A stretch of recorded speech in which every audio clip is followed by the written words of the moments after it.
20,000 साल पुराना जंगल, जहां डैन अपनी टीम के साथ किसी चीज को ढूंढने के लिए गया हुआ है। लेकिन आज जब वो हल्का होने के लिए किनारे पर गया तो अचानक उसके सामने कुछ आ गया।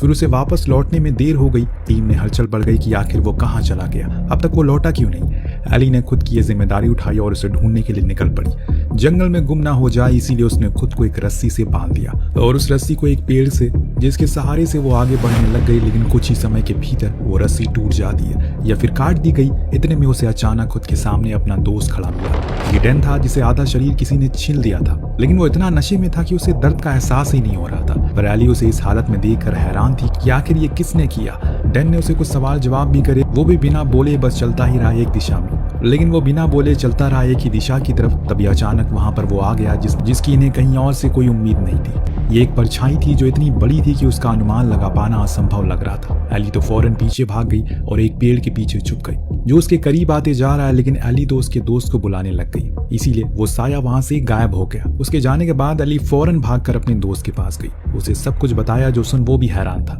जब कॉर्स अपनी एक साथी के साथ थोड़ा सा आगे गए तो उन्हें डैन की लाश मिली जिसे बड़ी अजीब तरह से नोचा गया था। उन्होंने इस बारे में बाकियों को बताया लेकिन किसी को यकीन नहीं हो रहा था। लेकिन जब सबने उसे देखा तो सभी के अंदर दहशत पैदा हो गई।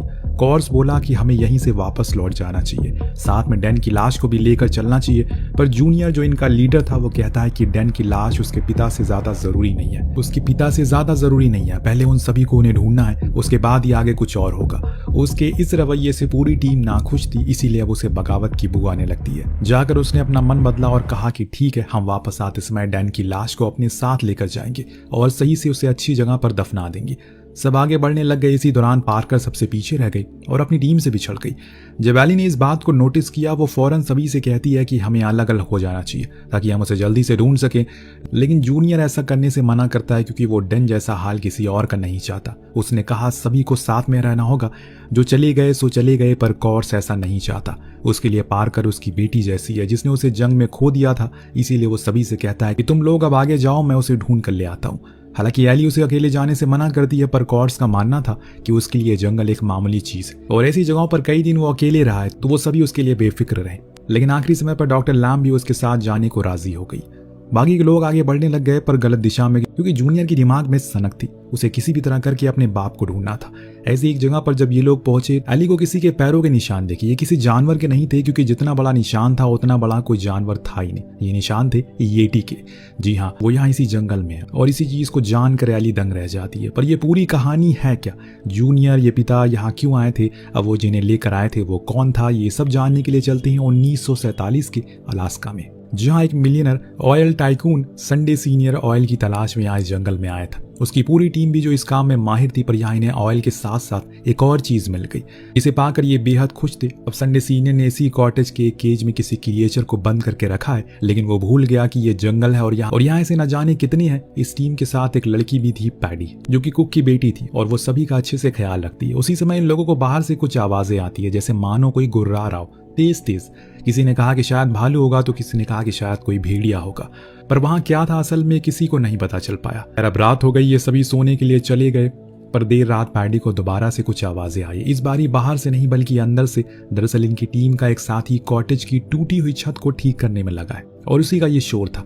पैडी ने जब उसे अकेले करते हुए देखा तो उसे बातें करने लगी, लेकिन अचानक उसी समय कोई चीज उस शख्स को उसी होल के ऊपर खींच लेती है, पर पूरा नहीं बल्कि आधा शरीर उसका नीचे रह गया, जिसके खून के छींटे पैडी के मुंह पर आकर गिरते हैं। ये मंजर इतना भयानक था कि उसकी चीख निकल पड़ी। सभी जाग गए, फिर उनका क्या हुआ किसी को आज तक नहीं पता चला। इस हादसे के 2 हफ्ते बाद संडे सीनियर के बेटे संडे जूनियर ने एक प्रेस कॉन्फ्रेंस की जिसमें उसने बताया कि आज से 13 दिन पहले उसके बेटे अपनी होनहार टीम के साथ अलास्का गए थे तेल की खोज करने, लेकिन अभी तक वो नहीं लौटे। हमें काफी रेस्क्यू ऑपरेशन चलाए हैं, उनका कोई पता नहीं चला।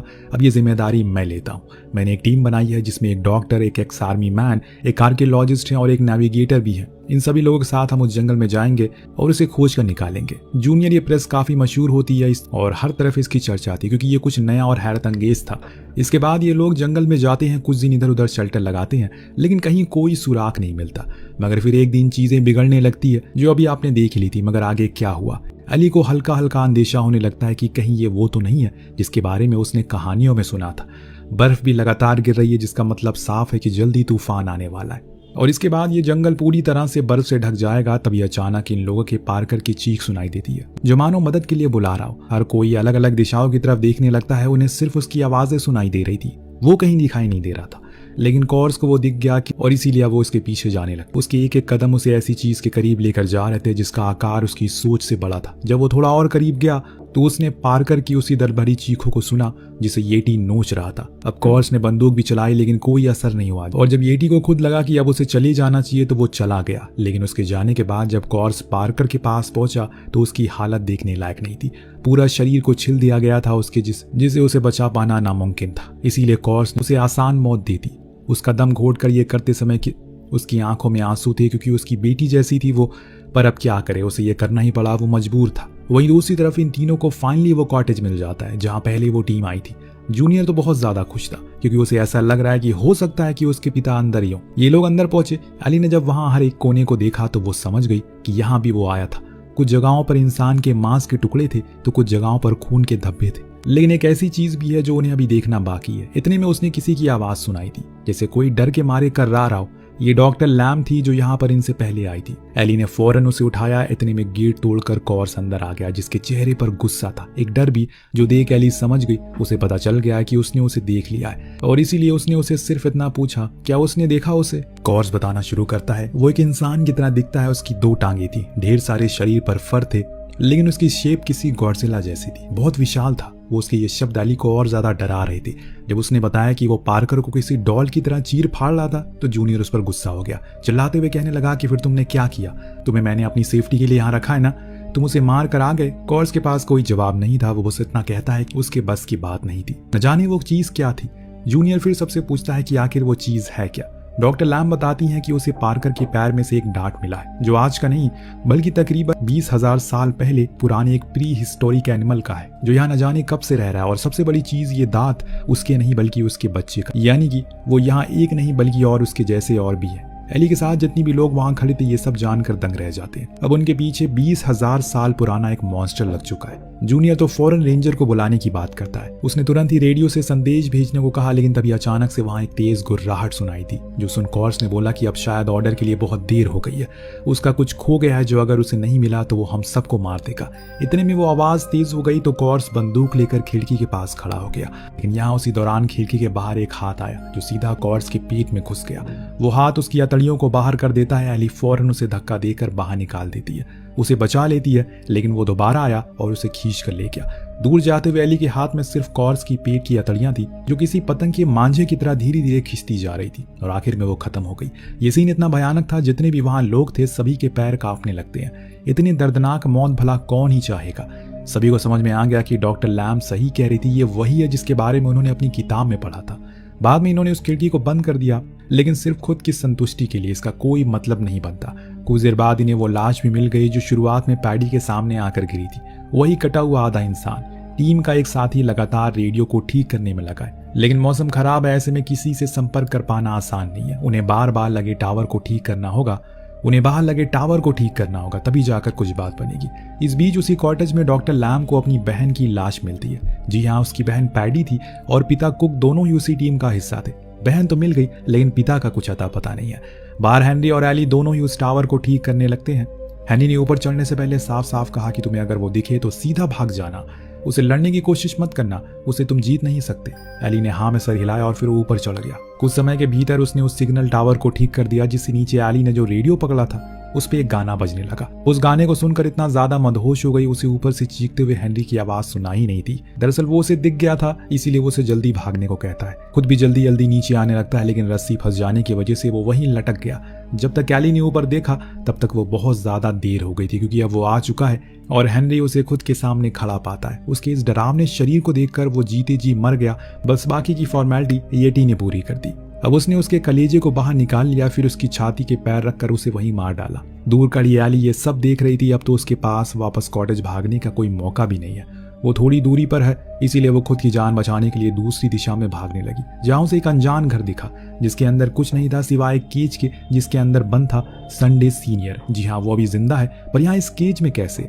फिलहाल अभी एली उसे जल्दी उस जगह से बाहर निकालती और वापस कॉटेज में लेकर आई। अब यहाँ जब उसने अपने बेटे को देखा तो काफी खुश हुआ, लेकिन अभी भी वो अपनी जिद में था। उसका कहना था कि वो उसके बिना नहीं जाएगा। वहां लगी पेंटिंग को देखकर एली ने पूछा आखिर वो यहाँ किस चीज के लिए आए थे। तो सीनियर ने कहानी का पहला पन्ना खोला। तेल की खोज उसे यहाँ लेकर आई थी, जो कि उसे मिल भी गया, और वो भी काफी ज्यादा, जिसे बेचकर वो करोड़पति बन सकते हैं। पर इसी दौरान उसने एक कहानी सुनी अपने एक करीबी से, जिसमें वो बताता है कि अलेक्जेंडर ने उसी जंगल में एक दानव का शिकार किया था, जिसने उसकी पूरी सेना को मार दिया, जिसके बाद ही वो पूरे साम्राज्य का सिकंदर बन गया। मैंने भी फैसला लिया कि अब मेरा मकसद सिर्फ तेल निकालना नहीं, बल्कि मैं भी उस दानव को खोजूंगा। अगर वो अभी यहाँ इसी जंगल में रहता है फिर उसे मार दूंगा। मैंने वापस जाकर काफी रिसर्च की और एक खास जगह का पता लगाया। वो जगह यही है जहाँ अभी हम खड़े हैं। इसी जमीन पर सिकंदर ने अपनी ताकत से उस दानव का वध किया था।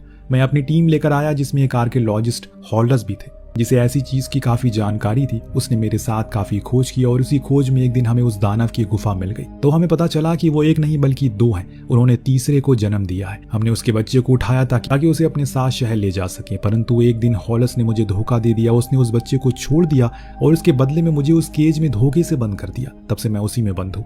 अब मैं अपना मिशन को पूरा करूंगा और उस बच्चे को हासिल कर लूंगा, फिर चाहे उसके लिए मुझे कुछ भी करना क्यों ना पड़े। बाहर आकर उसने अपने बेटे से सारी बात बताई। उन्हें अगर अमीर बनना है तो ये कदम उठाना होगा।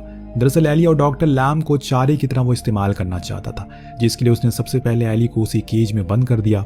उसके ऊपर मॉर्फिन पाउडर उलेट दिया ताकि वो अगर उसे खाए तो कुछ ही देर में बेहोश हो जाए। और ऐसे ही कुछ उसने बाहर बैठी डॉक्टर लैम के साथ भी किया। उसकी आंखों में पट्टी बांधकर उसे वहीं बैठा दिया। हालांकि इस चीज से जूनियर खुश नहीं था, बिल्कुल भी नहीं, लेकिन वो कुछ करता नहीं।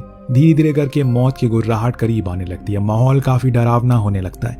जूनियर इस चीज को देखने से अपनी नजरें चुरा रहा था, पर उसके पिता उसे कहते हैं अगर उन्हें इस चीज का विरोध किया तो उसका भी वही हाल करेगा जो उसके दोस्तों का किया था। इसीलिए वो चुपचाप बैठ गया। कुछ देर के बाद येटी वहां आया। ये मादा थी जो अपने बच्ची की तलाश में आई थी। वो बाहर बैठी डॉक्टर लैम के करीब गई। उसने ना मानने का सोचा क्योंकि वो तो चुपचाप बैठी थी। वहीं दूसरी तरफ एली खुद को आजाद करने की पूरी कोशिश में थी। जैसे तैसे करके उसने अपने हाथ को आजाद कर लिया। तभी उसके केज में आकर गिरा उसी का दोस्त डॉक्टर लैम का कटा हुआ सर। उसने उसे मार दिया आखिर में, और अब वो एली के पास आ रही है। उसके केज को उसने गिरा दिया और अपना हाथ अंदर बढ़ाया और उससे पहले ही मॉर्फिन उस पर असर करने लगती है।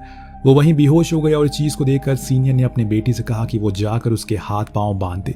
लेकिन जब वो उसके करीब गया तो पीछे से एली ने आकर उसके गले को दबा दिया, जिससे कि जूनियर वहीं बेहोश हो गया। लेकिन इससे पहले कि वो उसे पूरा खत्म कर पाती, पीछे से उसके पिता ने आकर उसे बेहोशी का इंजेक्शन लगाने का सोचा। इसीलिए वो उसके करीब गया, लेकिन तब तक एली ने अपने पैर से येटी का वो नाखून निकाल लिया और उसके गले में कई बार दे मारा। इससे हुआ ये, उसका लगातार खून बहने लगा और तब तक वहां होलस भी आ गया। वो भी जिंदा है और उसे देखकर अपनी आखिरी सांसें गिनता हुआ सीनियर कहता है उसकी वजह से ही उन्हें बाकी साथियों की जान गई। पर हॉलस के ऊपर इस बात का कोई फर्क नहीं पड़ता। जब एली को वापस होश आया तो हॉलस के पास थी वो, और वहीं वो बच्चा भी था येटी का, जिसे देखकर वो काफी भावुक हो जाती है। दरअसल हॉलस उसका पिता है, जो उसी की तरह एक काफी मशहूर आर्कियोलॉजिस्ट है। हॉलस कहता है कि अब इसे उसके माँ बाप के हवाले कर दे, वरना सीनियर जैसे कोई और आकर उसे फायदे का इस्तेमाल करेगा। लेकिन अब तुम्हें यहाँ से जाना होगा ताकि मेरा नाम रोशन करो। एली अपने पिता के बिना जाना तो नहीं चाहती, लेकिन उसे हॉलस ने मजबूर कर दिया। अगले सीन में एली अपने घर के लिए निकल पड़ी बोट लेकर।